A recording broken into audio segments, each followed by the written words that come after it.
Hello everyone, welcome back to the channel. In this video I explain how to verify your identity on Stash.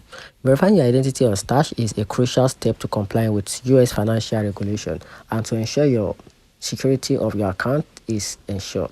And here's a straightforward guide to help you through the process.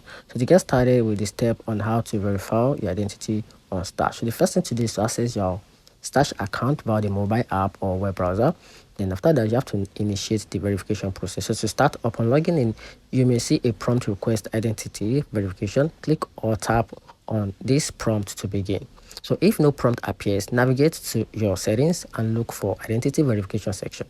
Then after that, you have to upload a required document. So you will be asked to provide a valid document issued for your ID, such as your driver's license or a passport.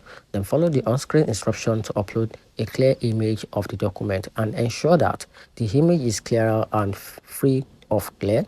And also, all four corners of the document are visible and the text is eligible. Then after that, you have to submit and wait confirmations. After uploading, submit the document for review. Stash will process the submission, which can take upon 2 weeks or 2 business days, depends on your geographical location, and you'll receive a confirmation emails once your verification is complete. And that's it.